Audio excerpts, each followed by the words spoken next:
സഹോദരി കലാസ്നേഹികളെ, ഒന്നല്ല രണ്ട് സംവിധായകന്മാർ അഘോരാത്രം പണിയെടുത്ത് ആകെ മൊത്തത്തിൽ അങ്കൂഷിയാക്കി മാറ്റിയ BPL കാരുടെ ചാർലി എന്നറിയപ്പെടുന്ന കൂടൽ എന്ന സിനിമയാണ് നമ്മൾ ഇന്ന് വറക്കാൻ എടുത്തിരിക്കുന്നത്.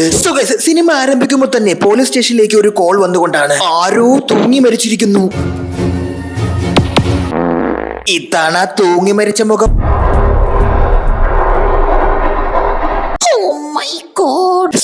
ഇത് ആ തൂങ്ങിച്ചത്തോളുടെ കൂട്ടുകാർ. അവളാണ് ഇത് ആദ്യം കാണുന്നത്. ഇവർ മൊത്തത്തിൽ 4 കൂട്ടുകാരികളാണ്. ഇതിലൊരു ട്രാൻസ് വുമണുമുണ്ട്. പോലീസുകാരൻ ക്വസ്റ്റ്യൻ ചെയ്യുമ്പോൾ നേരത്തെ രാത്രി മരിച്ചവളും ഈ ട്രാൻസ് ഗേളുമായി എന്തോ ഒരു ചെറിയ പ്രശ്നമുണ്ടായതായി പറയും. ഓഹോ അപ്പടിയാ. എടാ, അവളതോ പോലീസ് പിടിച്ചോണ്ട് കൊണ്ടാ. ഒരാളെ രാത്രി അടിച്ചു എന്ന് വെച്ചത് കൊന്നത് ഇവളാകുമോ? എന്തായാലും അവളെ പോലീസ് പിടിച്ചു.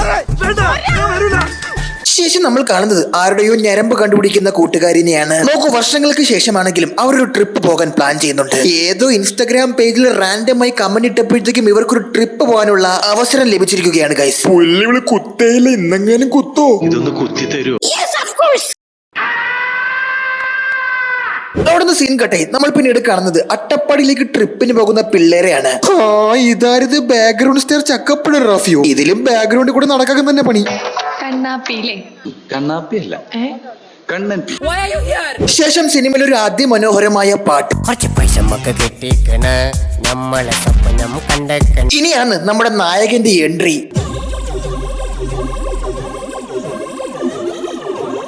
അങ്ങനെ നമ്മുടെ അട്ടപ്പാടിയിലെ ചാർലി പിള്ളേരെയും കൊണ്ടൊരു ക്യാമ്പിംഗ് സെന്ററിലേക്ക് പോകുകയാണ്. പോകുന്ന വഴിക്കും ഒരു പാട്ട്. സുഖേഷ്, നമ്മുടെ ചാർലിക്ക് ഒരു പ്രത്യേകതരം സൂക്കേടുണ്ട്. പുള്ളി മര്യാദയ്ക്കൊന്നും പറയൂല. എന്ത് സംസാരിച്ചാലും അതിൽ അല്പം ഫിലോസഫി കുത്തിക്കയറ്റി കുറച്ച് മോട്ടിവേഷനും കയറ്റി വെക്കും. നാ വേണേ ഒരു sample കാട്ടിട്ടുമാ. By is Attappadi Desh കൈസാ hey though walk may ബതാവോ. ഈ അട്ടപ്പാടി എന്ന് പറയുന്നത് ജസ്റ്റ് കണ്ടുപോകാനുള്ള സ്ഥലമല്ല. ആനമൂളി തുടങ്ങി ആനക്കട്ടി വരെ നീളുന്ന ആർക്കും പിടിതരാത്ത വല്ലാത്തൊരു നാട്. ഇവിടെ ഒരിടത്ത് മഞ്ഞ് പെയ്യുമ്പോ മറ്റൊരിടത്ത് വെയിൽ വെട്ടം പരത്തും. നിനക്ക് വെള്ളം വേണം. ഞാൻ പറഞ്ഞില്ലേ, പുള്ളിയെ കൊണ്ട് 2 വാക്കിൽ ഒന്നും പറയാൻ പറ്റൂല. വെറുതെ അങ്ങനെ സംസാരിച്ചാലും അതൊരു എസ്സേ. മൂത്രം പോലും 2 തുള്ളിയായിട്ട് പോവില്ല. ഒരു ബക്കറ്റാണ് പോണ എപ്പോഴും. ഇനി ഗൈസ്, ഇവിടെ ഉള്ളവരെല്ലാം പരസ്പരം അങ്ങോട്ടും ഇങ്ങോട്ടും ഇവല്ല ഞാൻ എവിടെയോ. ഓ അന്ത ബച്ചാവാ നീ. അങ്ങനെ അളി ആദ്യമേ പരിചയപ്പെടാൻ ചെല്ലുന്നത് ഈ ചേച്ചിയുടെ അടുത്താണ്. വിദ്യ, തൃശൂർ ചാവക്കാടാണ് വീട്. അക്ഷയ സെന്ററിൽ വർക്ക് ചെയ്യുന്നു. അപ്പൊ ശരി, പിന്നെ കാണാം. പെട്ടെന്ന് വിട്ടോ, ഇല്ലെങ്കിൽ അപ്പൂപ്പന്റെ അസ്ഥിക്കൂടം വരെ എടുത്തോണ്ടിരാൻ പറയും. ഇനി കോൾമിഷം മെലിഞ്ഞ ഏകദേശം ഇതുപോലെ ഇരിക്കുമല്ലേ. നമുക്ക് ഇനി ഷസാമ തന്നെ വിളിക്കാം. പുള്ളിക്കൊരു പ്രത്യേക കഴിവുണ്ട് ഗൈസ്. അടുത്തൂടെ ഒക്കെ പോയി കഴിഞ്ഞാലും ആൾക്കാരെ മനസ്സ് വായിക്കാൻ പറ്റും. മനസ്സില് കാതലാൽ ഏർപ്പെട്ട பெரிய காயம் இருக்கு. அந்த வலி இங்க தெரியுது. എന്ത് വലി ബ്രോ? തൊലി എനിക്ക് പറയാൻ കേട്ട്. മെന്റലിസ്റ്റ് ആണെന്ന് പറഞ്ഞ സിനിമയിൽ കാണിച്ചിട്ട് ഇവനെ കൊണ്ട് ഒരു ഉപയോഗമില്ല. ഇന്നത്തെ ഓർമ്മകളാവണം നാളെ നമ്മെ ജീവിക്കാൻ പ്രേരിപ്പിക്കേണ്ട നിനക്ക് എന്തെങ്കിലും ലക്ഷ്യമുണ്ടോ ലൈഫിൽ? എന്തെങ്കിലും ഒരു ലക്ഷ്യമുണ്ടോ? ഇവ സദ്ഗുരുവിന്റെ ശിഷ്യനായിരുന്നാടേ. എവിടെയെങ്കിലും ക്യാമ്പിന് പോകുമ്പോ ഇങ്ങനെ ഒരുത്തുണ്ടെങ്കിൽ ജീവിതം വെറുത്തു. ഒരുമാതിരി കോണ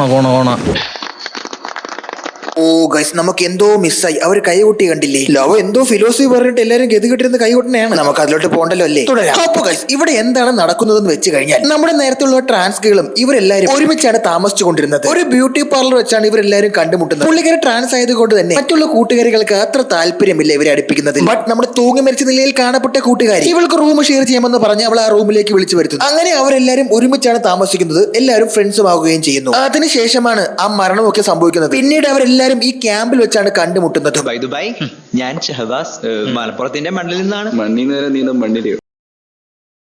കഥ തുടരുകയാണെങ്കിൽ ഇവരുടെ കൂട്ടത്തിലേക്ക് പുതിയതായിട്ട് ഒരാൾ വന്നതിന് ശേഷം ഫ്രണ്ട്ഷിപ്പിൽ കുറച്ച് ഈഗോ ഒക്കെ വരുന്നുണ്ട്. മാത്രമല്ല ഇവർ തമ്മിൽ എല്ലാം ഷെയർ ചെയ്യുമെങ്കിലും കുറച്ച് നാളായിട്ട് നമ്മുടെ തൂങ്ങി മരിച്ച നായികയ്ക്ക് എന്തോ ഒരു വ്യത്യാസം. ഇടയ്ക്കിടയ്ക്ക് ഫോണിലൊക്കെ എന്തോ കോൾ വരുന്നുണ്ട്. പക്ഷെ അത് ആരോടും പറയുന്നുമില്ല. ഒരു അപ്പൂപ്പൻ താടി പോലെ നിങ്ങൾ നിങ്ങളുടെ മനസ്സിനെ പറത്തിവിടുക.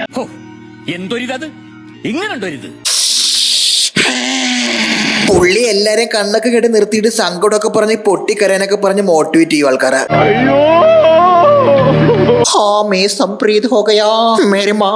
അത് കഴിഞ്ഞതും ഈ ക്യാമ്പിൽ വീണ്ടും ഒരു പാട്ട്. എന്റെ കൽബിലെ വെണ്ണിലാവു നീ നല്ല പാട്ട്.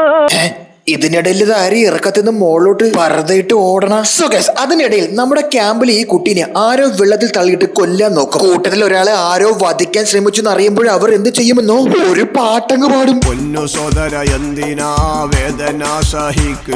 അങ്ങനെ ഇവർക്ക് രണ്ടുപേർക്കും സംശയം. മറ്റേ ട്രാൻസ് ആണെങ്കിലോ കൂട്ടുകാരെ കൊന്ന കാര്യത്തിൽ അവൾക്ക് ജാമ്യം കിട്ടി ഇറങ്ങിയെങ്കിലും ഇവർക്ക് നല്ല കലിപ്പുണ്ട്. ഇനി ഇവരെ കൊല്ലാൻ വേണ്ടി വന്നതാണെങ്കിലും. സോ ശരിക്കും എന്താണ് നടന്നതെന്ന് വെച്ചാൽ സാം എന്ന് പറയുന്ന ഒരാൾ ഇവളുടെ ഫോണിൽ നിരന്തരം വിളിക്കുമായിരുന്നു. ഇവളുടെ ബന്ധു കൂടിയാണ് അയാൾ. അപ്പൊ കല്യാണം കഴിക്കാനായിട്ട് നിരന്തരം നിർബന്ധിച്ചു കൊണ്ടിരിക്കുകയാണ്. അന്നൊരു ന്യൂ ഇയർ രാത്രിയായിരുന്നു. കുറച്ച് ബിയറൊക്കെ എടുത്ത് പാട്ടൊക്കെ പാടി എല്ലാരും ചില്ല് ചെയ്യുന്ന ദിവസം.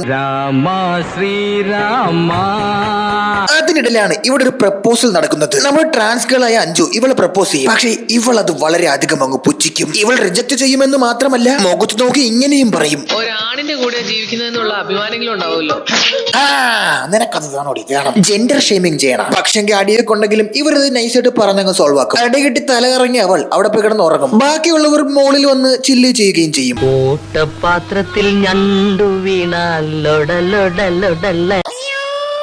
അന്ന് ന്യൂ ഇയർ ആഘോഷത്തിന് ശേഷമാണ് അവൾ തൂങ്ങി മരിച്ച നിലയിൽ കാണപ്പെടുന്നതും. അത് കഴിഞ്ഞതും വീണ്ടും ഒരു പാട്ട്. പൊല്ലി പടം കാണുന്നേക്കാളും നല്ലത് വല്ല ഗാനമേളയ്ക്കും പോയിരുന്നാ മതിയായിരുന്നു. പാട്ടൊക്കെ നല്ലതാണ് ഗൈസ്, എന്നാലും ഓരോ 10 മിനിറ്റ് കൂടുന്നോറും പാട്ട് എങ്ങനെ സഹിക്കും?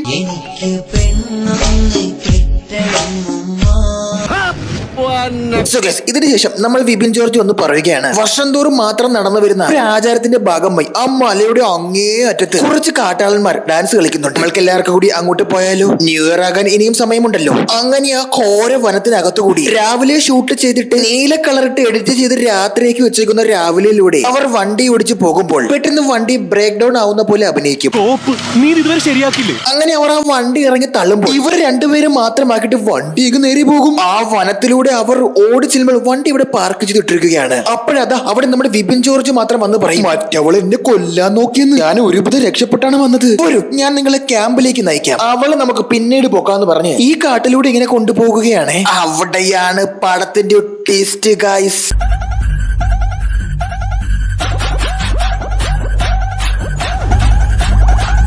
ശരിക്കും ഈ പടത്തിലെ വില്ലൻ നമ്മുടെ നായകനാണ്. പുള്ളി അമ്പിയെപ്പോലെ ഇരുന്നിട്ട് പെട്ടെന്ന് അന്യനായിട്ട് മാറും. അപ്പൊ എല്ലാം കണ്ടുപിടിച്ചു വന്നല്ലേ? പോടാ, ബൂസ്റ്റ് കുപ്പിന്ന് മുളക് പൊടി കിട്ടുന്ന പോലെ പ്രഡിക്റ്റബിൾ ആയിരുന്നടാ ഇതൊക്കെ. ഓൾറൈറ്റ് ഗൈസ്, അങ്ങനെ കാട്ടിലൂടെ ഇവരെ കൊണ്ടുപോയിട്ട് പുള്ളി പെട്ടെന്ന് അപ്രത്യക്ഷനാകും. ആ 2 പെണ്ണുങ്ങളും കുരുടികൾ തന്നെ. വെണ്ടയ്ക്ക് പോലെ ഒരുത്ത ഫ്രണ്ട് ചെയ്തിട്ട് അവനെ കണ്ടില്ല. യവ ആ സമയം കൊണ്ടൊരു മഞ്ഞ ഹുഡിയൊക്കെ വന്നു കൂടെ ഒന്ന് ഇവരെയൊക്കെ ചവിട്ടിത്തള്ളിയിടും. എന്നിട്ട് തിരിഞ്ഞു നോക്കിയത് മാറിക്കളയും. നിങ്ങളിത് കണ്ടായിരുന്ന? പണ്ടേ ദുർഫലൻ പിന്നെ ഗർഫണൻ എന്ന് പറയുന്ന പോലെയാണ് വിപിൻ ജോർജിന്റെ അവസ്ഥ. ഇത് എങ്ങനെയൊക്കെയാണ് ചെയ്യണത്? കാലിൽ കുരുക്കിട്ട് ഒറ്റയ്ക്ക് വലിച്ച് ഇവൻ ഒരു ശക്തൻ തന്നെയല്ലോ ഇതിനകത്ത്. തൊട്ടിയിട്ട് കിണറ്റിന്ന് വെള്ളം കോരണക്ക് ഇവ ഒരു ബോഡിയൊക്കെ ഈസി ആയിട്ട് വലിച്ചു പൊക്കണ. ഇവനൊരു പ്രത്യേകതരം സൈക്കോണ്. ഇവൻ കൊല്ലൂല, ഇങ്ങനെ കെട്ടിത്തൂക്കി കിട്ടിട്ട് അതിങ്ങനെ ഒളിച്ചു കണ്ട് രസിക്കണം. ബട്ട് അതേസമയം എങ്ങനെയൊക്കെയോ കെട്ടയച്ച് ഇദ്ദേഹം ഇവിടെ വരുമ്പോ ഇവരതൊന്നും വിശ്വസിക്കുന്നില്ല ഗൈസ്. ഇവള് തന്നെയാ. അങ്ങനെ ആ കൂട്ടുകാരികൾ അവന്റെ വാക്ക് വിശ്വസിച്ച് ഇവളെ തല്ലി താഴെ ഇടും ഗൈസ്. ബട്ട് അവള് പുറകെ പോയി കിടന്ന് അടി ഓടും. വാടാ.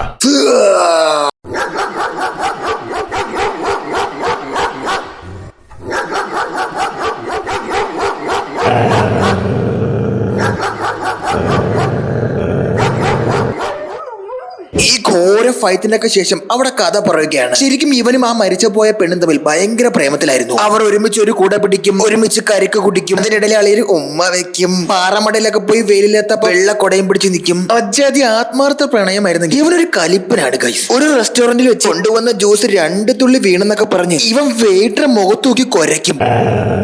ഈ ഒരു സ്വഭാവം കാരണമാണ് അവൾ ഇവനെ അടുപ്പിക്കാത്തത്. അങ്ങനെ ആ ന്യൂ ഇയറിന് അവൻ വിളിക്കുമ്പോൾ അന്ന് അവൾ ഫോൺ എടുക്കൂല. അതിനിടയിലാണ് അടി കിട്ടി അവൾ റൂമിൽ പോയി കിടന്നുറങ്ങുന്നത്. പക്ഷേ അതേസമയം ഇവൻ ഫോൺ വിളിക്കുമ്പോൾ ഇവളുടെ കൂട്ടുകാരിലെടുത്ത് ഇവനെ തന്തയ്ക്കങ്ങ് വിളിക്കും. അത് മാത്രമല്ല ഇവൾ പറയും നമ്മൾ തമ്മിൽ പ്രേമത്തിലാണ്. ദേ മറ്റവളാണെങ്കിലോ പക്കാ സായിപ്പോപ്പിന്റെ സ്വഭാവവും അങ്ങ് കാണിക്കും.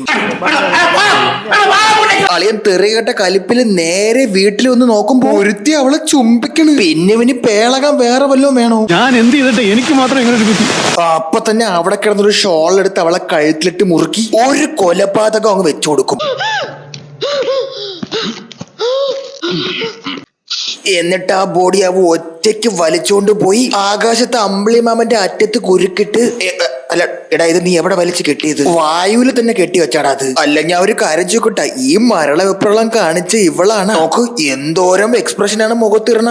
അവളാണ് ഇത് ഇങ്ങനെ നിക്കണ. തൊണ്ടയിലൊരു ബണ്ണ് കുരുങ്ങി ചെത്താലും മുഖം അവസാനം സുനാമി വന്ന പോലെ ഇരിക്കണ. ഇതെന്ത് ബുദ്ധനും ബോധോദയം ഉണ്ടായ പോലെ ഇരിക്കണ മുഖം. നമ്മുടെ നായക ജയിലിൽ നിന്ന് ഇറങ്ങിയത് ബിബിൻ ജോർജിന്റെ വീട് പോയിട്ട് അവന്റെ ബാക്ക്ഗ്രൗണ്ട് ഒന്ന് പരിശോധിക്കും. പുള്ളി ഒരു എക്സ്ട്രീം സൈക്കോയാണ് ഗൈസ്. പന്ത് കളിക്കാൻ കൂട്ടത്തോണ്ട് ആ പന്ത് കുത്തിപ്പൊട്ടിച്ച് സന്തോഷിക്കുന്ന ഒരു തരം സൈക്കോയാണ് അവൻ.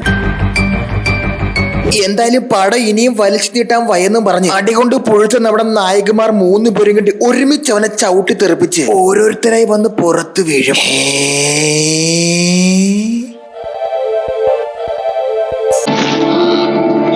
എന്തായാലും ഒടുവിൽ അവനെ കഴുത്തിൽ കയറിട്ട് കുരുക്കി കൊല്ലും. അതോടുകൂടി നട്ടുച്ചയ്ക്ക് രാത്രിയായ ആ ദിവസത്തിൽ ന്യൂ ഇയറിന്റെ പടക്കം പൊട്ടി അവർ ആഘോഷിക്കുകയാണ്. ഇന്നെന്റെ ബാറ്റ് ഒന്നും കൂടെ പൊട്ടണം. ഓ ഷിറ്റ്, ഇവൻ ചത്തില്ലേ? What? But you can't do this to me. And wait guys, there is one more surprise.